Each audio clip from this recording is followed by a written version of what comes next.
This podcast features adult content not suitable for listeners under the age of 18. You have been warned. Previously on Back to the Story. She points over, and as you kind of look over, you see a female orc clad in light, almost silvery white scaled armor. Tall, maybe 6'8", broad-shouldered. You see this dark, black, thick dreadlocks that come back and down her shoulders. You can see as her eyes are darting around, her skin tone is pale white, which is stark compared to the rest of the orcs. Her skin tone is the color of the snow at her feet. You can see on her side she has two axes. Both have a ribbon tied on one of them, one crimson red, the other one stark yellow on her side. She's looking around, she begins to look towards you and puts her hand down by her belt, her right hand, and as she taps the metal part of the hooked bearded axe at her side, you hear a clank. And you notice her right hand has massive black claws and covered in white scales.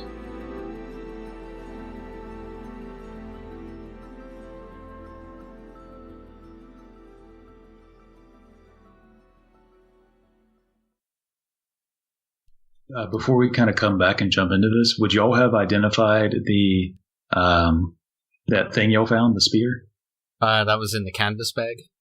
Yeah. The was just kind of wrapped up. I sure hope so. Okay. Meli wasn't injured, so she didn't have to spend hit die or anything, so she would have time to do that as well.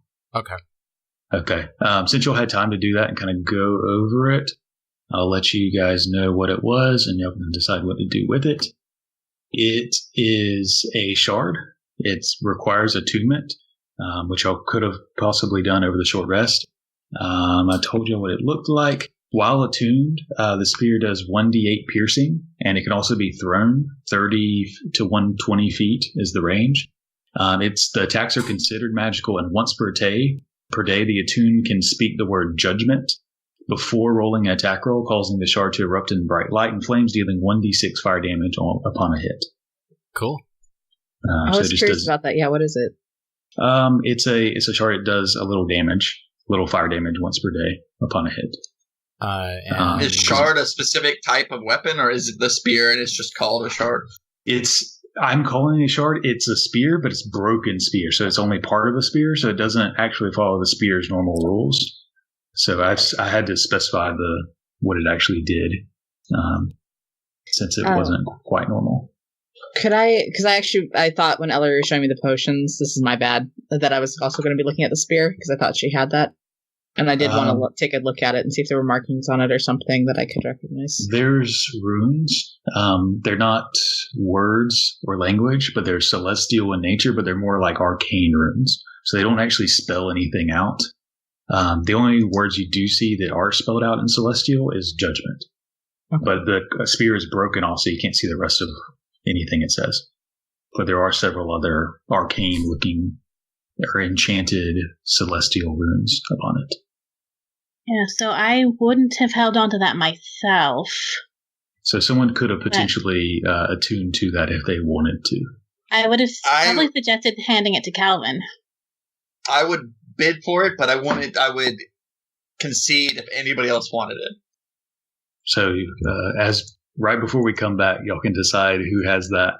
I put it in the equipment information as far as the stats go. Y'all probably need to decide that now, though, because y'all had to decide it then before we kind of come back here. So, who has it? Or do y'all just put it in the bag?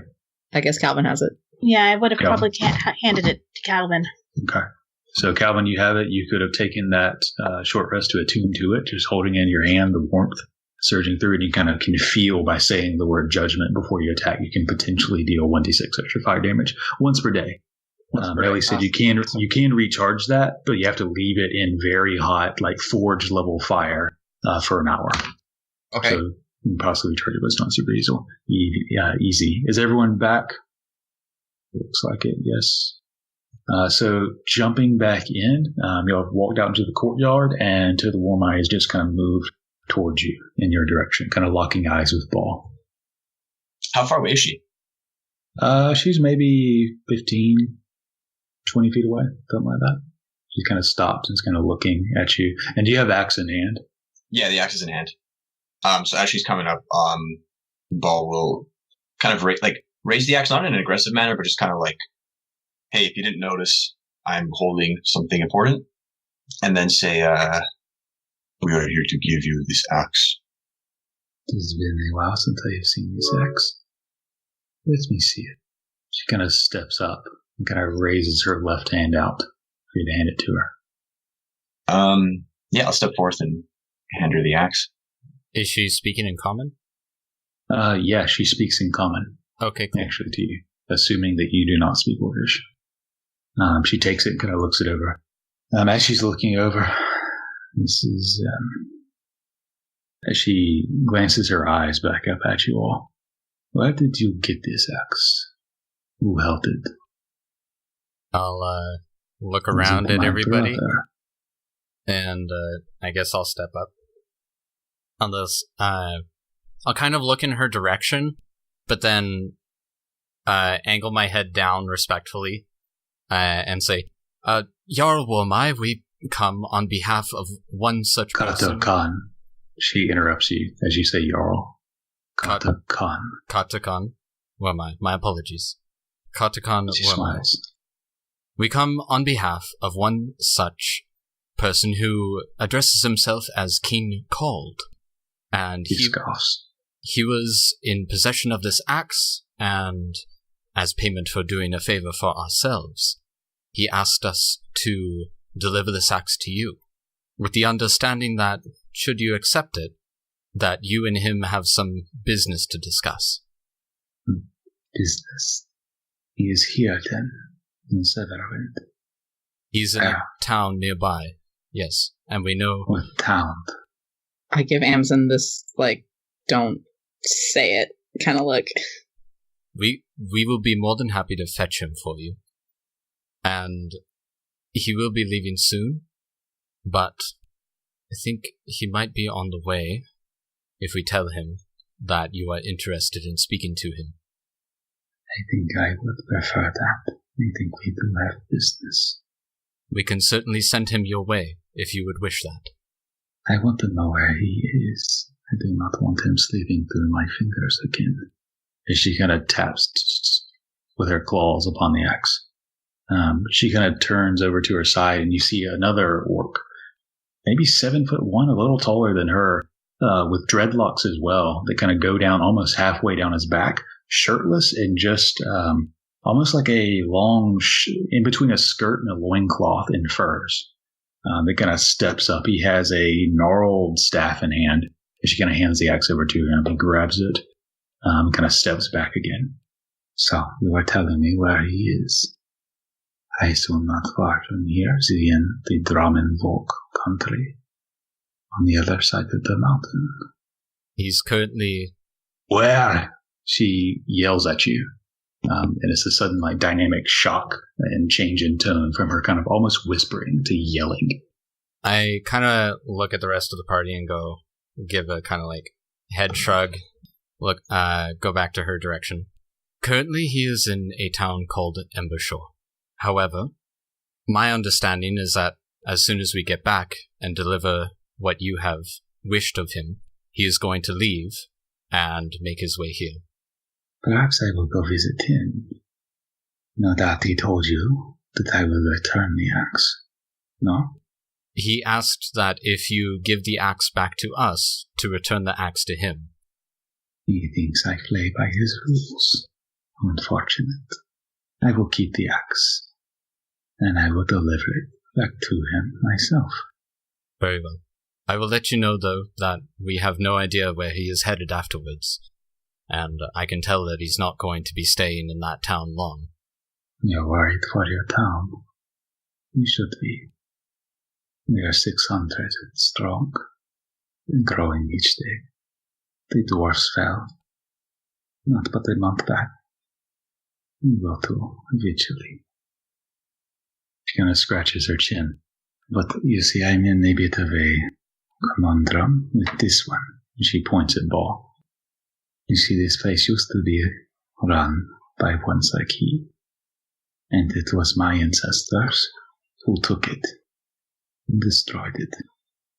My brother lies on your side of the fight, which perhaps makes us enemies.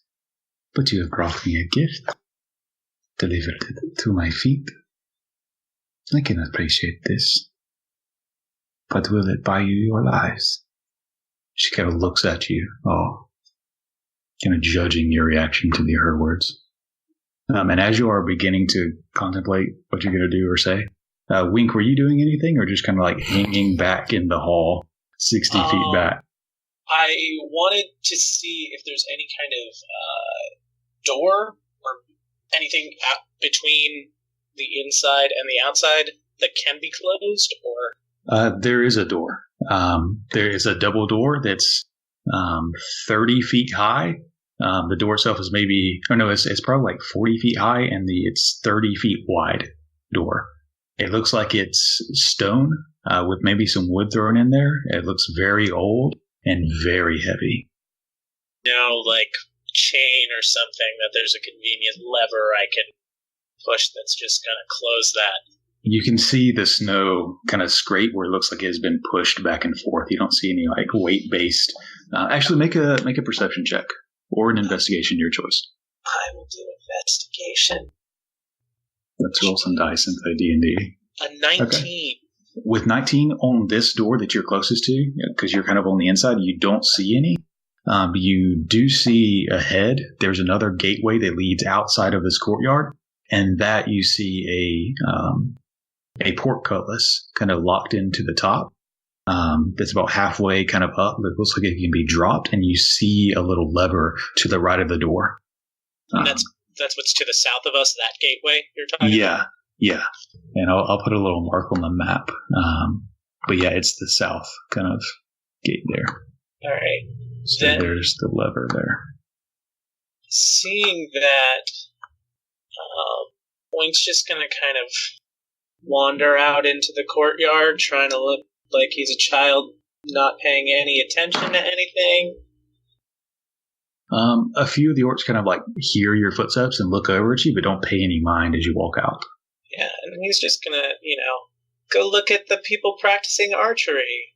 And those two that have practiced archery, as you move in their direction, they've stopped firing and they still have arrows on the strings, but they're looking at the group. Yeah, I'm just gonna wander over that way so that Wink will be chilling back here. Okay. Give me probably either performance or deception, as you're just trying to pretend to be. Both are terrible. 3. Okay. Overacting the shit out of it. Yeah, you are a little bit, and it's starting to garner like some looks over the shoulders and some furrowed brows from the orcs. Their attention is kind of shifted to the group. Some child orc that is not where they should be isn't as important, but they have definitely noticed that you're not supposed to be there. You're supposed to be in the cave killing your brethren or dying. But they don't stop you though as you shift wherever you wanted to go, as the group kind of begins to respond to her words, or just stand there. What do you do? Finger in my weapons. That is for sure. She notices that and kind of like a little smirk comes up the side of her face. Well, I'll say, we are not here to fight any wars. We are just here to return the axe. But you are here, and you are what you are, each of you. Even if one of you is a bit like me. And she kind of looks over to Kalvyn, and as she says this, you kind of realize like she's a half-orc. Besides her weird scaled white claw, like the rest of her indicates half-orc. She is very pale for a half-orc, almost white skin tone, but she doesn't look half-orc. You may not be here for war, but you bring weapons. You walk with a giant into the lands of Kaltharan. Tell me, I'm curious, how do you see yourselves walking away from this? What did you expect to happen? That you could march into my workout and exit alive? She smiles and almost chuckles a little bit. You can see now she kind of looks over her shoulder a little bit to her left at the taller, dreadlocked male orc that she handed the axe to, as he tosses the axe to the back corner. and kind of puts both of his hands on his staff and begins kind of shifting. I am casting Calm Emotions. Okay. Let's see how that spell works. That is a good use of that spell. I don't know how close she is to us. She's in like 15-ish feet. Oh, perfect. Okay. So it is each humanoid in a 20-foot radius sphere. Oh, centered on a point I choose. So I'm going to try and get the orcs. Okay. As much of them as possible because it is up to 60 feet. They all need to make a charisma saving throw. They can fail the throw if they wish. You can suppress any effect causing harm to the target. Alternatively, you can make a target indifferent about creatures of your choice that is hostile towards. So I want them to I want to just cut their hostility off. Yeah. Okay, so you can definitely catch Totha. And you can catch, I'll say those other two. Yeah, I figured you'd focus on her. Mostly her.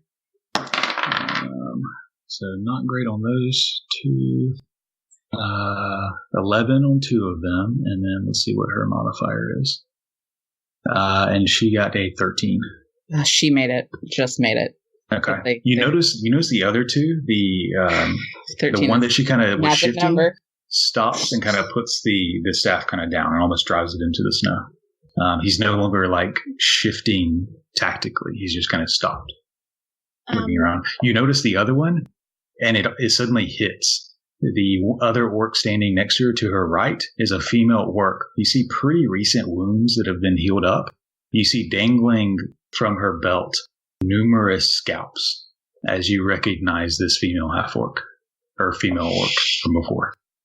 And you can see her, this conversation, just eyeing you down. As you cast that spell, she suddenly just kind of like leans back and almost takes like a step back, just subconsciously. I say in Orcish, we are no particular friends of Called, and I don't see why we have to be enemies of you. That is so boring. She looks at the other orcs behind you and kind of nods at her, and she gestures to one. And one begins to step and kind of curve around.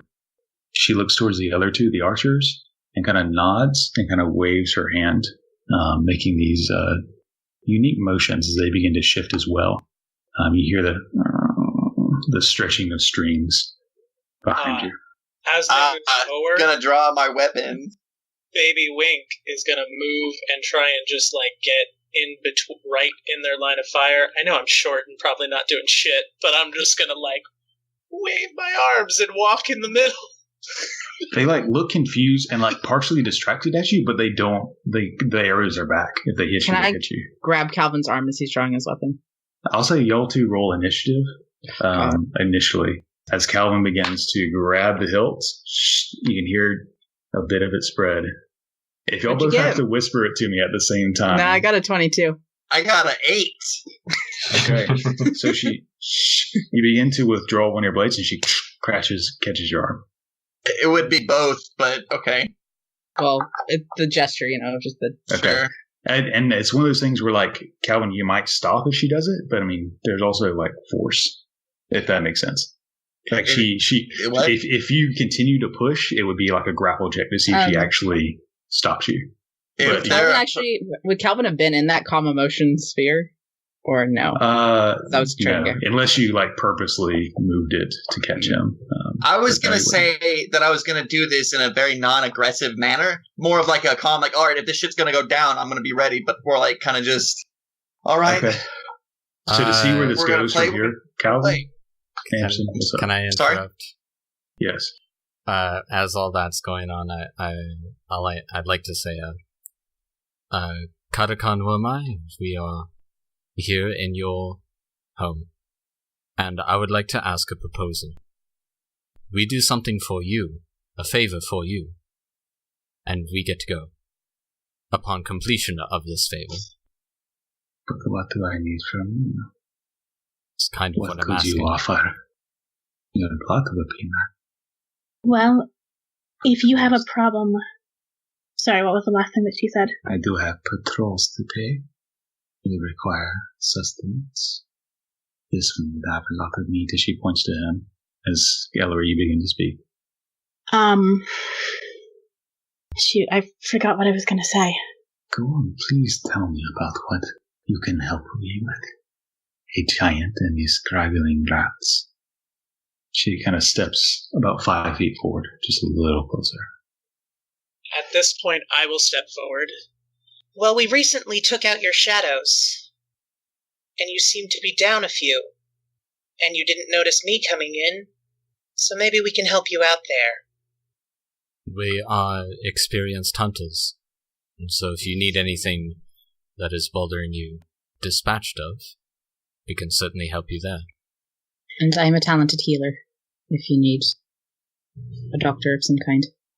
And I, for one, would not be opposed to giving Called a bad day. Amsen just kind of nods at that one. It's like, someone give me a persuasion check as she's considering what she can possibly do or to just kill you. Can I roll, Get it over with. please? And so, since basically the entire party's helping me, can I get advantage on this too? Sure. I'll dispel my disguised self for effect. All right. Yeah, she looks shocked at that for a moment. Okay. And almost leans in, squinting at Wink. So, advantage, let's see what happens. That's pretty good. Oh. Okay. So, just because this is an integral moment, I'm going to use my first luck ever, because I get to choose which one I do. Okay. So that is a total of 21 persuasion. Well, as far as giving my brother a bad day, I will be the one to do such. As far as a favor, well, you can send him my way. If he does not reach me, I will descend upon your town, kill everyone within, and burn it to the ground. You are most gracious, Katakai. I am not gracious. She smiles at him. Just testing you. She seems to almost be fucking with you. Yeah. It's a weird, sick dynamic she has going on.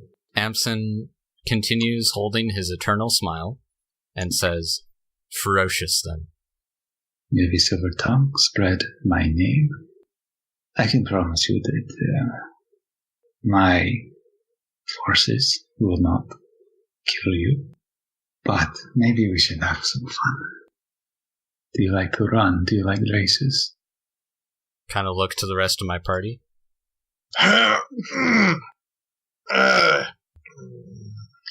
Kalvyn does. Good.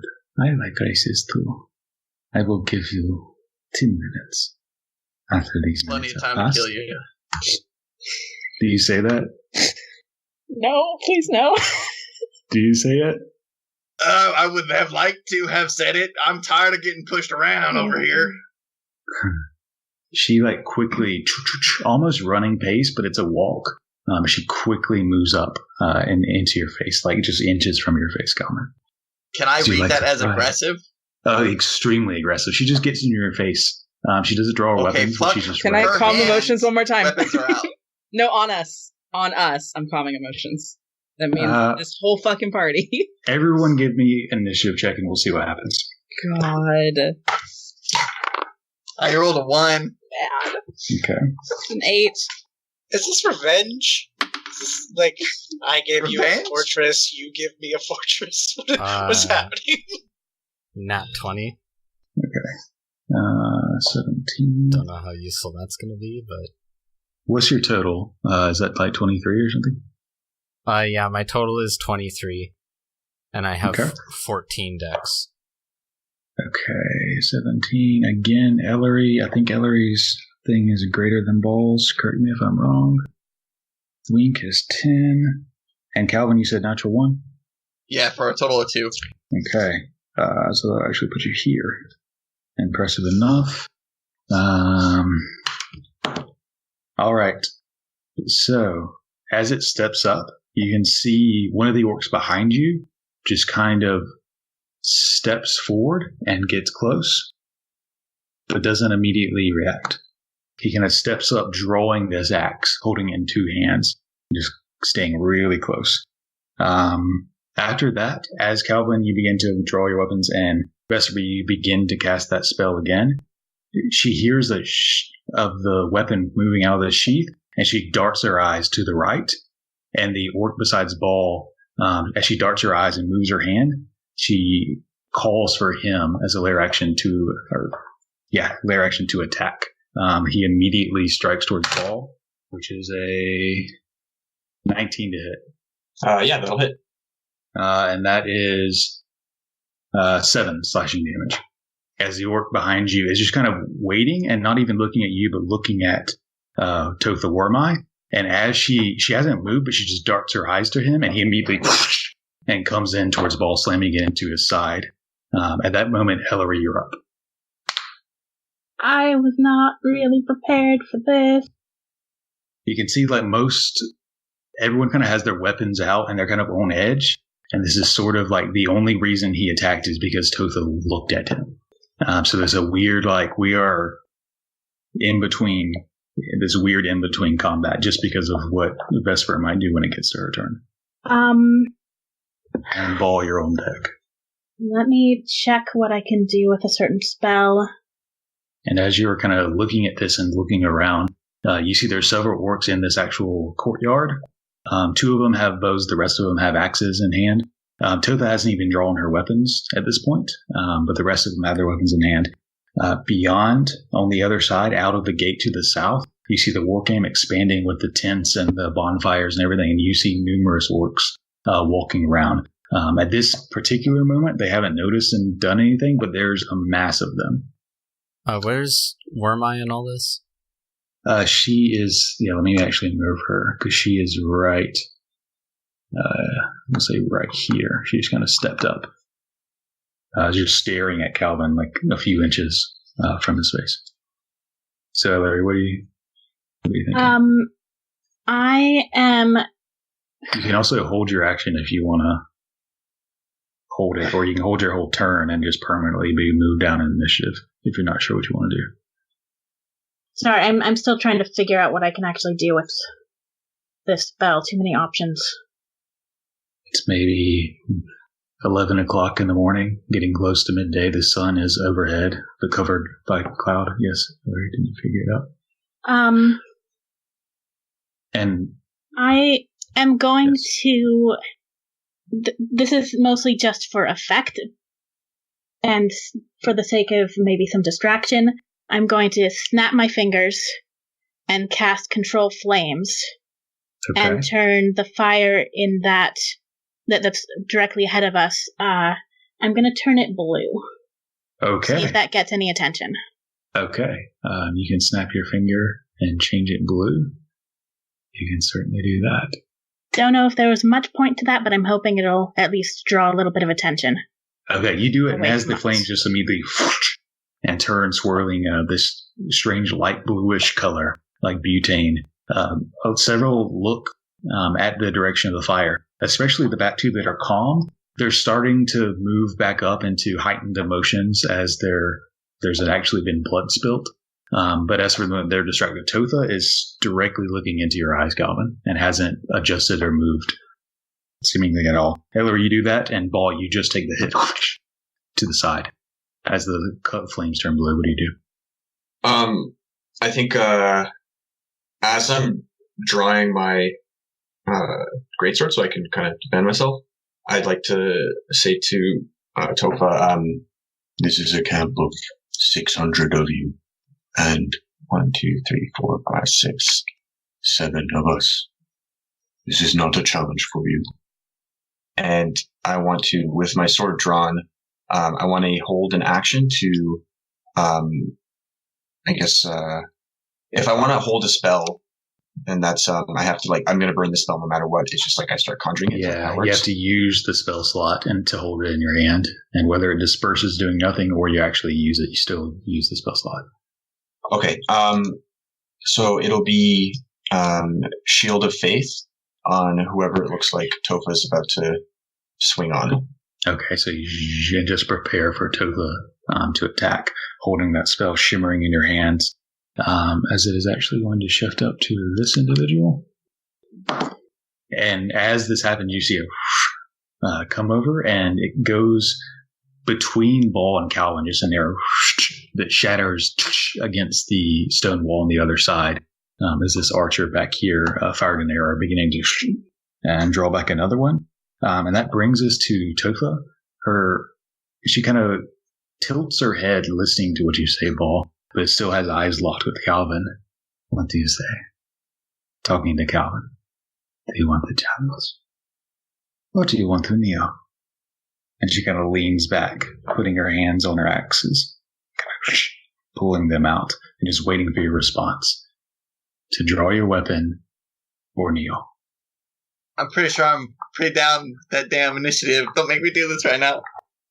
So we'll say at this point in the initiative, she's readying her action to see what Kalvyn's response is. This is all happening 6 seconds. It's happening very quick. This other one is going to shift up behind to here. And is going to ready in action to attack and just waiting, staring at Totha to see her reaction. This one is going to shift to the side a little bit, drawing an arrow, and wink. It comes to you. It seems like several of the orcs are pulling back, ready to throw down. What are you doing? I'm going to move down there and actually train my arrow on the one that is right by Meli. And if he looks like he's going to take a swing, I'm going to fire. Okay, yeah, he has his axe ready to go, but he isn't swinging yet, so you're preparing for that arrow as well. It's like a Mexican standoff here. As this one is actually, where's that guy? He's going to run up, and he's going to get right up next to you. Actually, no, he's less concerned with you, and also can't see you from where he was.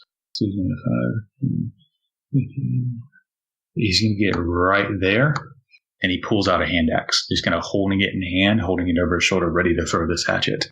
And that will bring us up to this guy here, who is going to shift over, holding the staff, and is going to conjure up something, waving his hand around the staff, holding some magical effect in there. You're not sure what it does. And it brings up to you, Meli. Everyone has exited out into this courtyard, has been talking to Totha Wyrm-eye, and it's in a very intense Mexican standoff right now as people are beginning to draw their weapons, holding attacks all at each other, seeing what's going to happen. So she was about to let us go, and then Kalvyn had to run his mouth, so now we're going to die. And Totha said to Kalvyn, do you want to kneel or draw your weapon? And Kalvyn just hasn't got to initiative at this point to do anything yet. Most everyone's is just holding a spell or attack. But you can certainly do whatever you want to do. I will hold a spell as well. Why not? So you hold up a spell as well, and that brings us up to Kalvyn. I had an 8, sorry. I always forget you. So you would actually... you would actually have gone before then. It's fine. Do you put your thing in the chat? No, I think I missed it this time. I usually do. Okay, yeah. I don't have excuses for the other times, but this time I have an excuse. But yeah, you go ahead and go, yes. Vesper. Oh, God. Okay, hang on, because now I have 2 choices. This is a Mexican standoff. A series of reactions, cascading attacks are about to go down. There are 2... Okay, God, there are 2 things I could do. Oh, God. So hypothetically, if someone's paralyzed, could I still move them? Or would that be another action to, It would be you would have to spend your action to trade your attack for a grapple to drag and move them. Even though they would auto fail it, you still would have to use that action. Well, because it would be less dragging them and more of pushing them. It would still technically be an action. Shit. Okay. Well, then I guess I will cast Calm Emotions again. And I'm going to center it on as many of us as possible, but mostly our little clusterfuck right here. Okay. So what is the everyone in this party? 20-foot radius? 20-foot radius. Everyone in this party needs to make a charisma save. Okay, including Totha. Yeah. Okay. And if I center it right behind Amsen, I can also get... Well, I could have gotten Wink, but yeah, we'll just... Well, she failed. And so she's kind of just at this point, as everyone's raising their weapons and spells, has just kind of drawn her weapons and told Kalvyn to kneel or draw. And she's kind of leaned back almost in a semi-relaxed state, waiting on his response, as she almost lowers her weapons a little bit as she's looking around. And I'm having an anxiety attack, so I'm going to auto-fail it. Yeah, we can just auto-fail it. Yes, you can auto-fail it if you want to. Okay. I will do that. So, calming emotion, Vesper, and then the green one would do it. Who at this point, or actually he's too far away. He kind of runs up, still holds the axe, like confused as everyone's looking semi-relaxed. And then the shaman would come up, and he was outside the range, so then he preps the spell. And then to Meli holding a spell, and then to Kalvyn. Looks like 12. 13 is the magic number, so Kalvyn, if it's under 13, calm. all hostility is gone. You can do calm, non-hostile actions. Awesome. But you're not forced to do anything, but it would have to be non-hostile. For 1 minute. For the sake of not dragging this out, I will take a knee calmly and collectively. So you calmly, like the anger that was kind of curling up the back of you, just tired of being pushed around and shoved around, almost fades away. It's weird.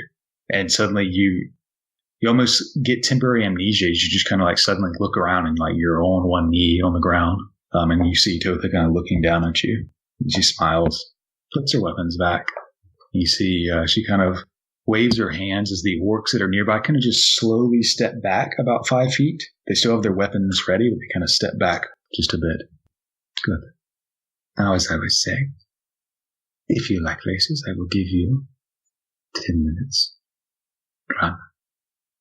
Run. And she kind of says it louder. Pull Kalvyn up, and then I'm booking it. I will I will gingerly just move her hand from me and calmly, collectively walk my happy ass out of the door behind everybody else. Okay. Are you guys running back inside or outside through the camp? I think we should run back inside. That's my impulse. I figured, but yeah. All right. And so we're going to take us out of the initiative, but if one of you wants to do something that's different, y'all let me know. As y'all begin moving in, walking calmly back inside, the orc's going to let you go. There's a few of them that weren't affected by the spell. They're just kind of confused and still have their weapons ready, but are just going off of Totha, who's just kind of like turns and kind of watches you walk down into the hive, just smirking, as she has her axes back on her side. You see her as you kind of go in, and Wink, you're probably the last one to...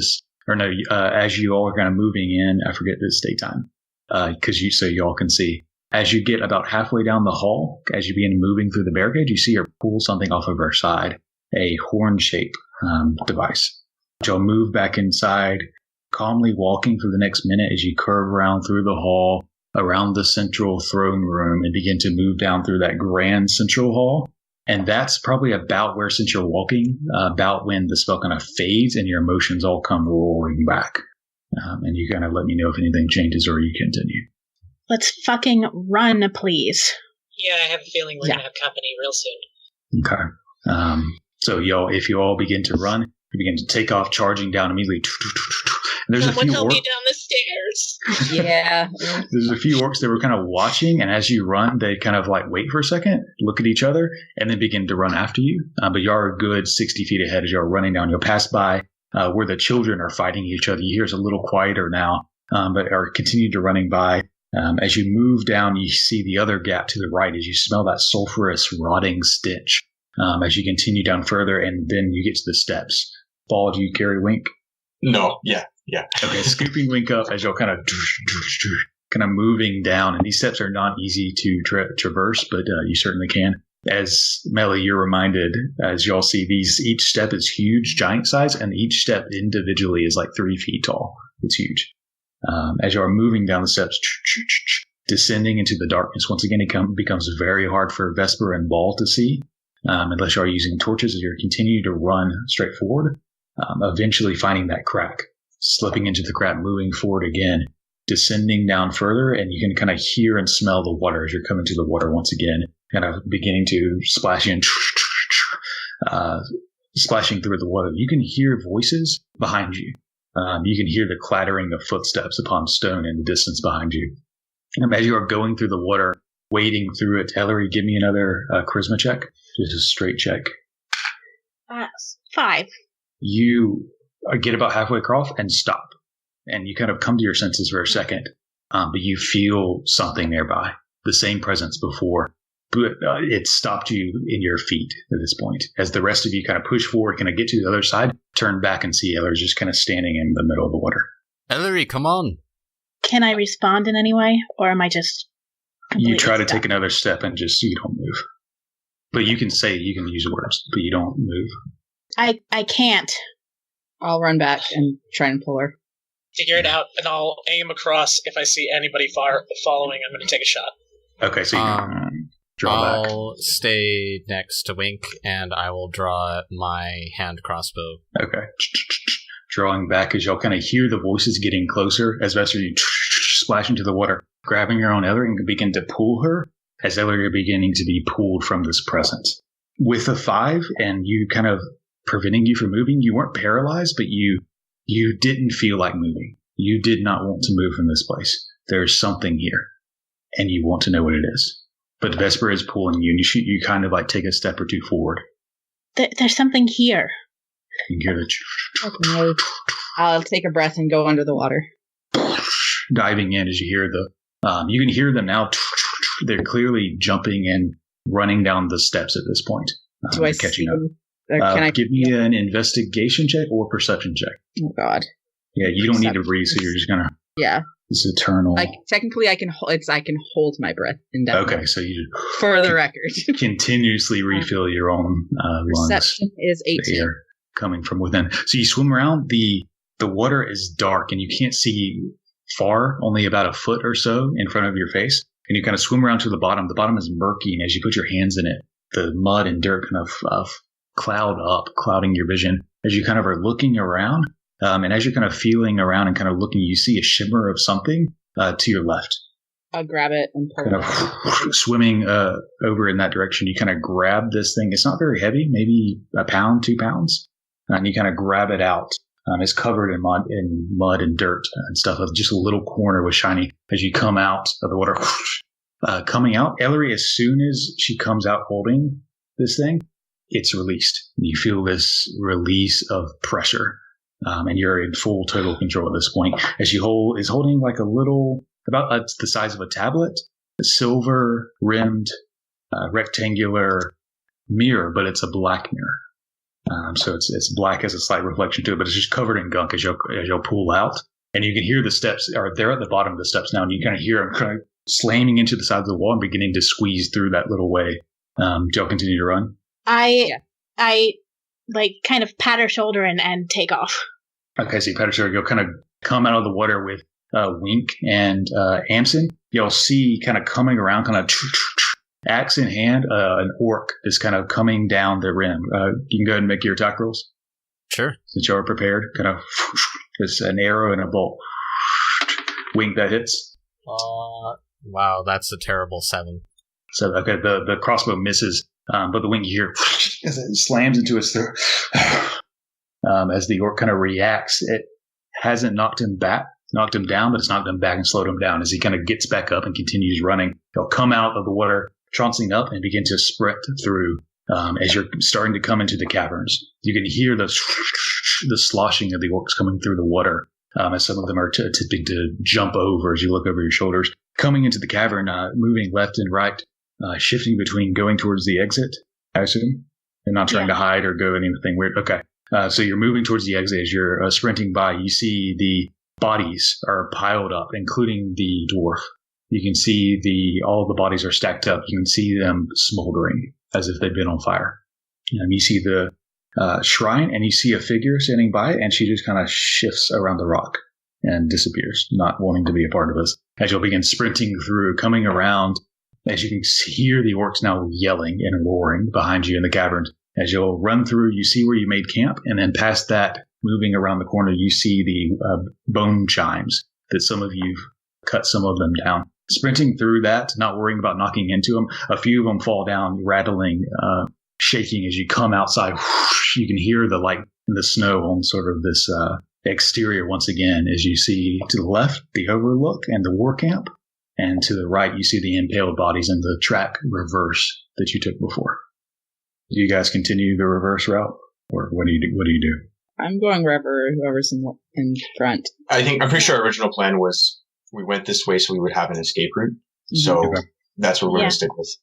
Okay.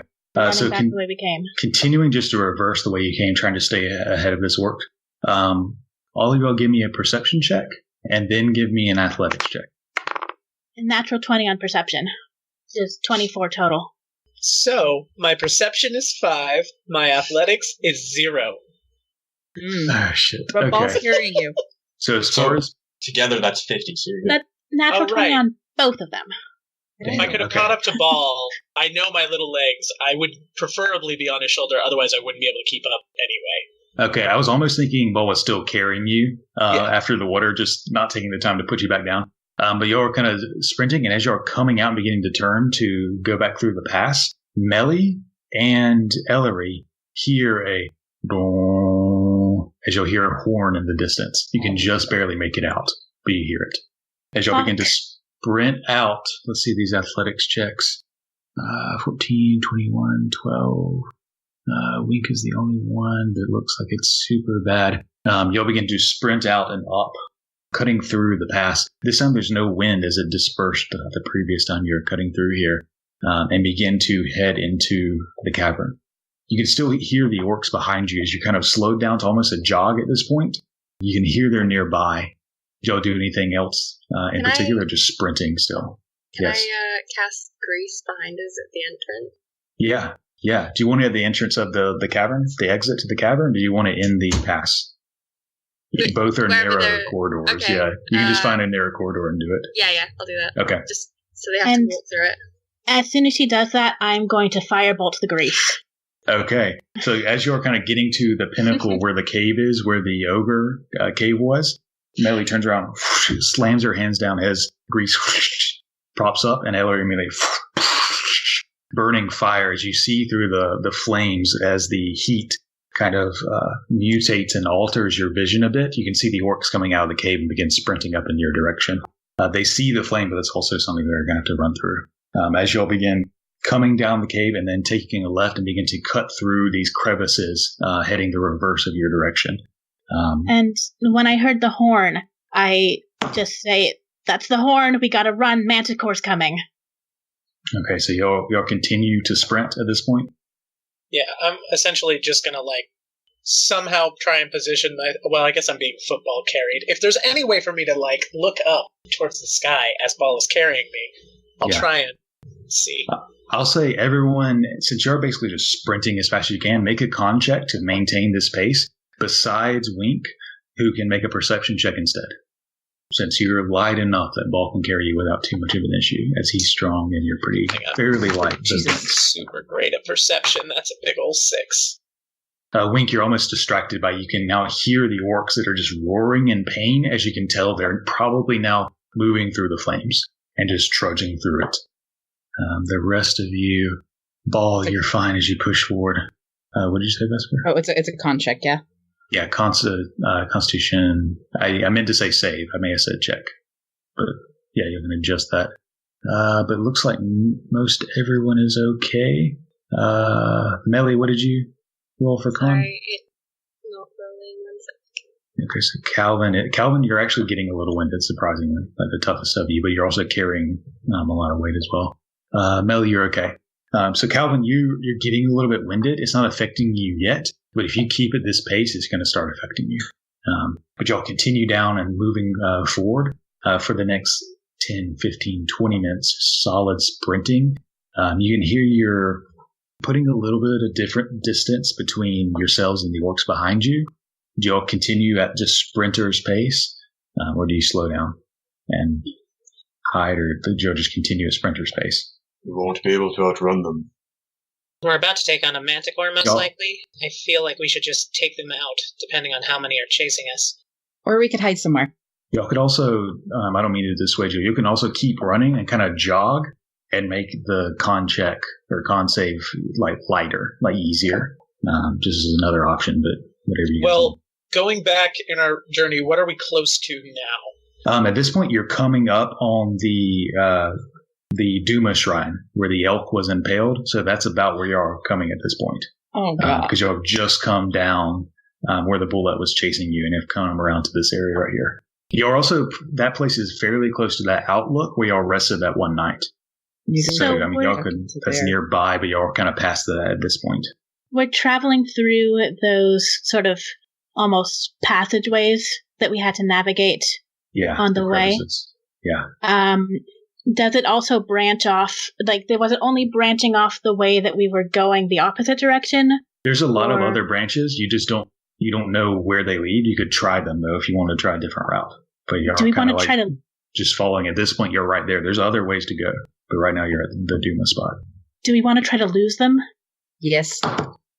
Why don't we just fight them? They won't expect us to sit here and wait for them. Ambush. Hide, then fight. Yes. Yeah, are we close? So, are we close to like a cave? I know we've got like a manticore on our tail, or supposedly. So then we don't want to be out in the open, just like tracking it. There's that outlook. Sprinting, it's maybe a 4-minute sprint back because you kind of passed it and got to this point before you're like, wait, where were you actually running? So you could backtrack and go to that outlook. That's kind of semi-covered. That's the closest one you know of, or you can just try to find one, but that's the closest one you know of currently right now. And right now we're just out in the open? Yeah, right now you're kind of stopped to decide where to go. Will you give me one more perception check? Put me down! Natural 20, 21. You don't see anything, but you hear the kind of sprinting of orcs getting closer. They're still a pretty distance away, but just over that sound of clobbering footfalls upon the stone, you hear a distant, and you can't see it, but you can hear it. Guys, we're almost out of time. Getting closer. Hide in the crags, ambush the orcs when they get close. I'm game. Put me down. Okay, so you're all hiding at this point? Yeah, I guess in the open. Amongst the Duma shrine? No. Anywhere along the corners? I was saying, like, find a different passageway. Like, backtracking a little bit into the crags. There's a few crags in front of you as well. Like, you can continue forward, too. Whatever you guys want to do. Like, take a side passage or something. Basically, the goal is we're trying to set up an ambush here, so we don't want them to run and see us from, like, a mile away. Right. The idea is we want them to keep running thinking that they're on our tail, but they haven't found us. Yeah. So that way we can get the jump on. Are you guys going to continue the normal route, backtrack, or go to a side crag? Where you're at, there's not a whole lot of good hiding places currently right here, but you can go forward to a side crag or back to a side crag, or wait here. I'm guessing forward here?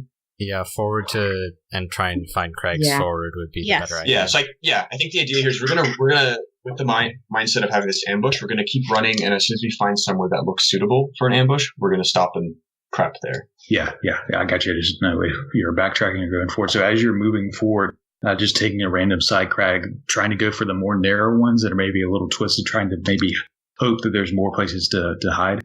Who's leading this sprint? Someone give me a survival check. You're all sprinting. You're in one wall, so just whoever give me a survival check if you're just running. Kalvyn, please. That's a 12. Okay, so you're just running, taking the side crag. I was rolling. Kalvyn, what did you roll? That's fine. Yeah, you can roll too. Two people can roll. It's okay. Oh, okay. I got an 18. Okay. So, Ellory, you're kind of taking to a side road, just going for the narrow ones. Kalvyn, you can see by the way the ridges up ahead look, there's one that looks wider, but it crooks more. And so it looks like there might be better angles that you can maybe hide behind there. And you'll shift towards that direction instead, corrected by Kalvyn. As you're moving down this other side crag you haven't been before, it's sort of crooked. And as it is crooked, you see there's lots of like cracks and boulders and potential things you might be able to hide behind. It's a little wider. It's not as narrow, but there are places where you could actually hide in this spot. Perfect. Okay, spread out. Find I hiding head spots. towards the back of the group. Okay. So as you are sprinting here, give me con saves again. Oh boy. Besides Wink because he's being carried. Jesus. That's bad. Are there any, like, jagged rocks sticking out of the side of this crag? Perhaps that I could be hoisted on top of? Yeah, there's enough of a wall where you might be able to get up onto one. That's of a ledge. I'm going to use luck on my con save because I don't want to be terrible. That's much better. Okay.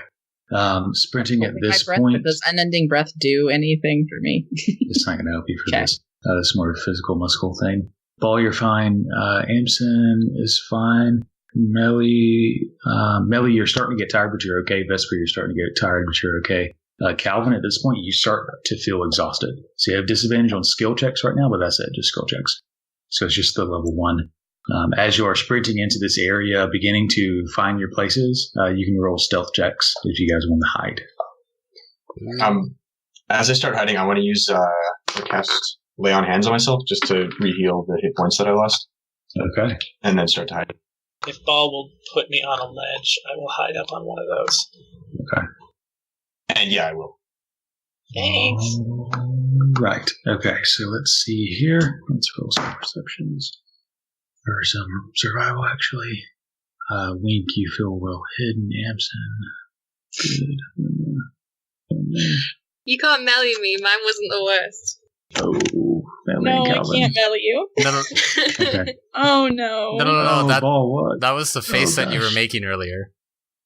Okay. You're just like, So okay.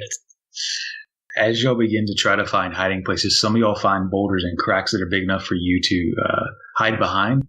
There's only so many of them, and Meli and Kalvyn, there's less ones you can try to sort of share a boulder. And between both of you, it's not great. And Ball, there's places you can try, but they'll only not see you from one particular angle. Like if they came down in, they'd see you without even going all the way in. But you're hiding as best as you can. Y'all can hear the noises kind of gotten quieter. They're not yelling at this point, but you can still hear their running. You can actually hear on the other side of the ridge, as you can hear them just sprinting down random crags, just running down random crags, hoping you're there, not even looking for tracks. But as you're sitting there, you hear a few that are slowly kind of walking down this crag. Just kind of they're not very far into it at this point, but you just hear a few foot soles, and they're going slower. They're not sprinting like the others. Let's do this as well. As far as the wings, you can hear the has gotten closer, and as you're waiting, 30 seconds pass, a minute pass, you can hear the wings come by, and you all have a brief glimpse of white that passes over this crag. You can see it turn and begin to look down into a crag, not this one, but a crag. You see it circles around and begins to just check all of the crags in this area, just looking down into it. As the two individuals, you can hear their footsteps. They're at the very entrance and are moving forward closer to you. They're maybe 30 feet away, 25, If they're 20.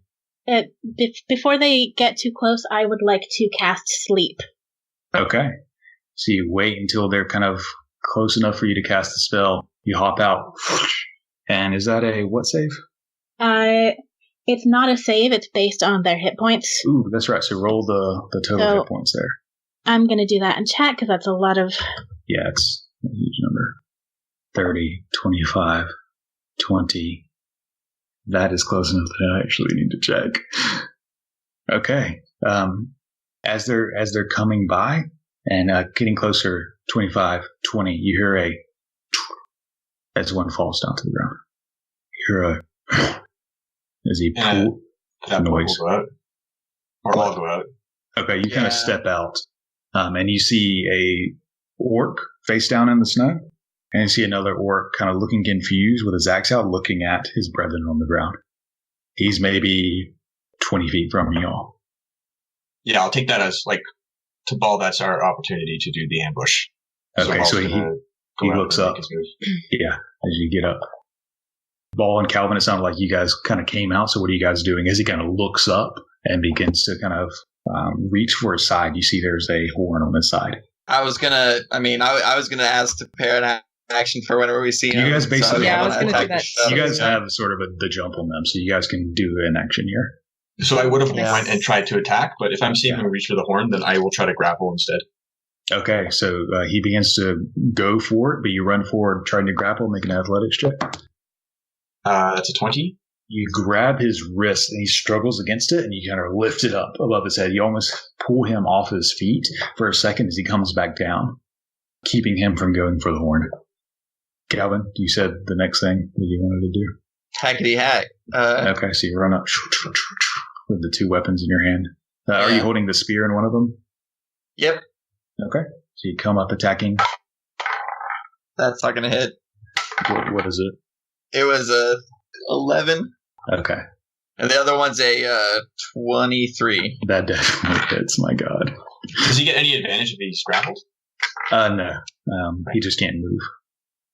It's 8 slashing damage. Okay, so you slashing across his gut, and some of the intestines begin to fall out. He's still conscious, pushing through it with anger, but he's not out. Meli, Ellory, you did your thing. Amsen, Vesper, Wink. I was going to prepare something too while we're waiting in the crags. That's fine. I assumed all of you were. So Kalvyn's done. If I could Sacred Flame. Sure. Since Is he's that a dex grappled. save? Yeah. Okay. That is a 16. Isn't he grappled or? It isn't changing. Oh, He just can't use his movement. So he can still happens. shift enough in his space. He just can't move outside of it. So he shifts to the side as the energy lands to the side. Meli, Amsen, and Wink. I'll shoot an arrow. 18? Hits. 8 piercing.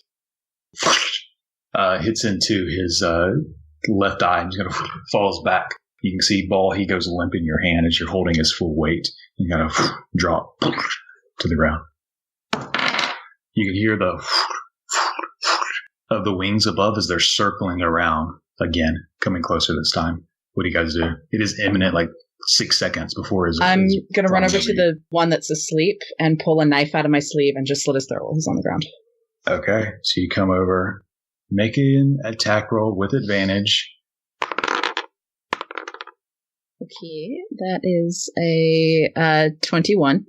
Okay, and then 2d4 plus your dex. Okay. This is critical. Oh shit, that's max. So that is 8 plus. That is 11 damage.